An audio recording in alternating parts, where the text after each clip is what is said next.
All right, what's the biggest problem with this list, Dan? No, I think that this list is pretty fair.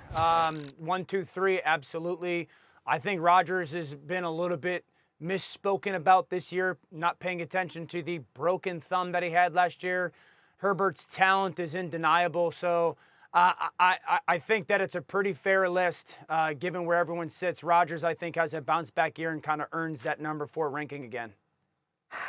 You know what? This is where the program just derails because Dan, I just said this earlier.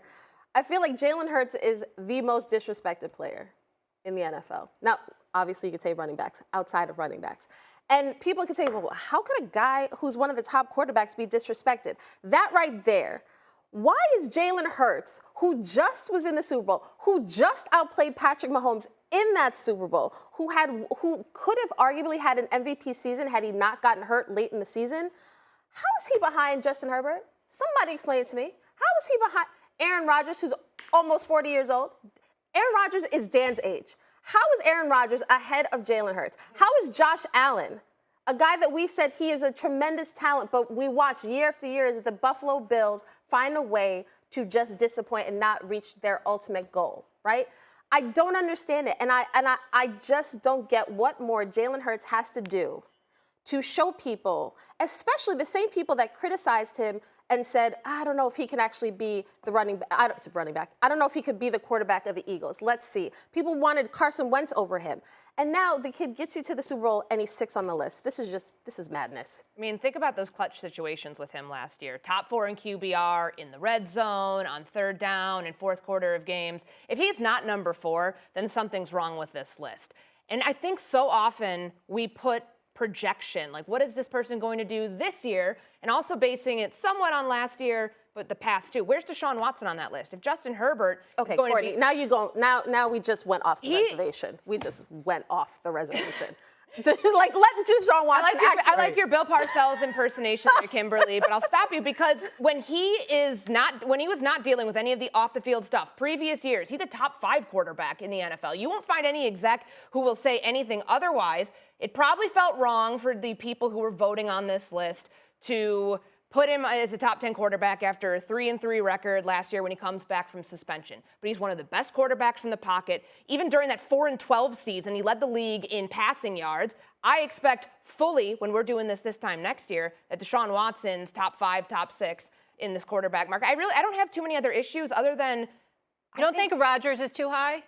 Rodgers is too high. I would put Jalen Hurts where Rodgers is. I also think that Dak Prescott and Kirk Cousins are too similar to have one in the top 10 list and one not. I was not expecting Deshaun Watson. That was interesting. I was not, no. Dan, where are you on this? I want your responses to all you just heard. Marinate on that for a moment. Yeah. All right. Dak and Kirk, very similar players. I don't have a disagreement on that point. Deshaun Watson, I will say this. Deshaun athletically has to get back to what he was previous to his time in Cleveland. Watching him last year, he did not look like the same sudden, twitchy, bouncy athlete. Talking to his quarterback coach, he seems like he's in a much physically healthier place this year and has lost some weight. So if he gets back to that, Courtney, I completely agree. I would put him in that top probably 6, 7 conversation. This is what I say in relation to Hurts, Herbert, and Rodgers, okay?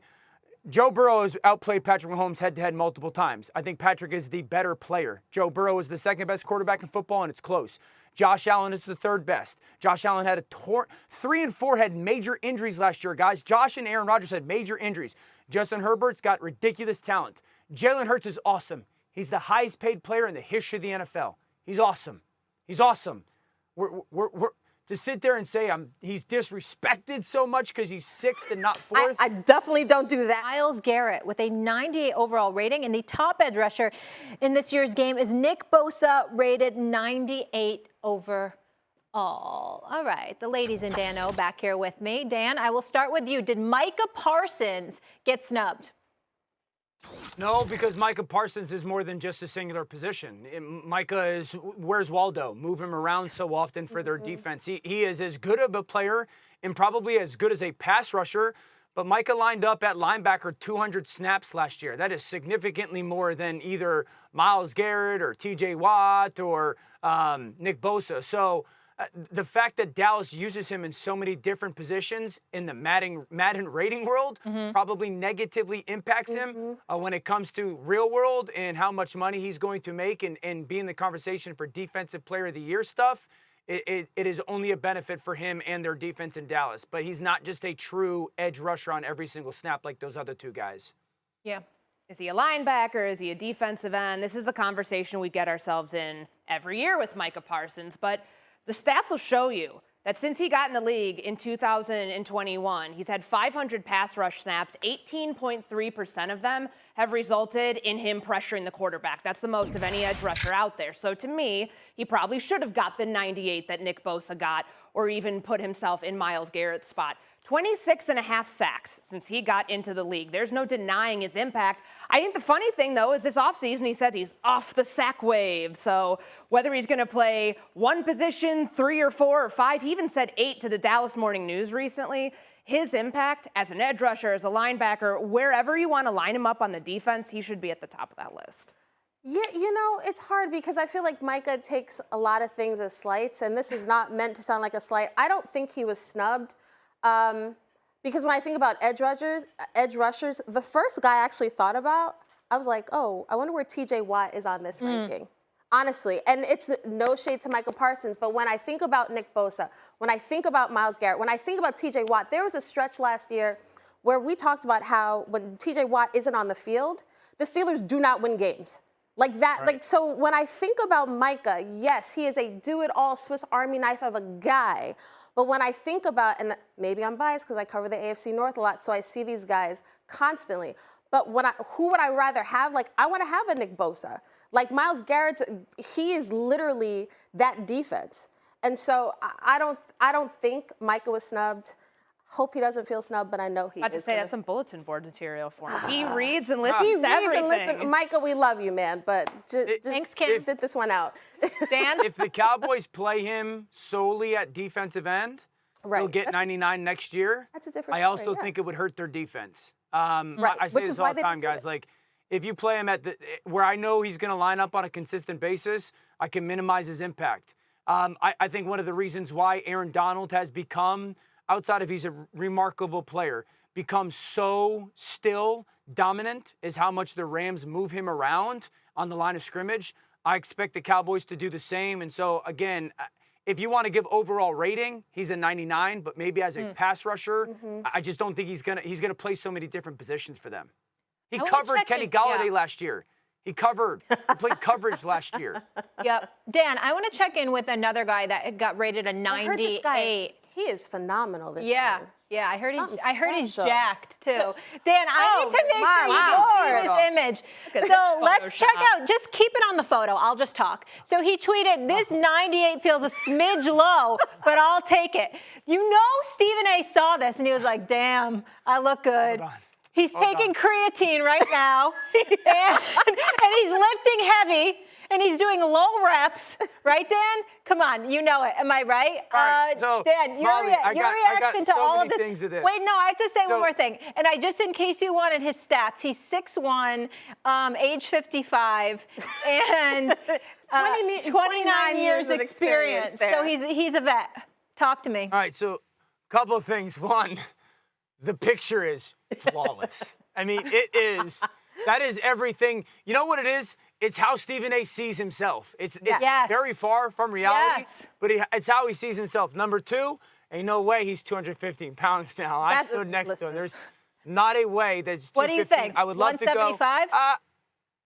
If Stephen A jumped into the pool, was soaking wet, and got on the scale with a 20-pound dumbbell, he'd be 175. Okay.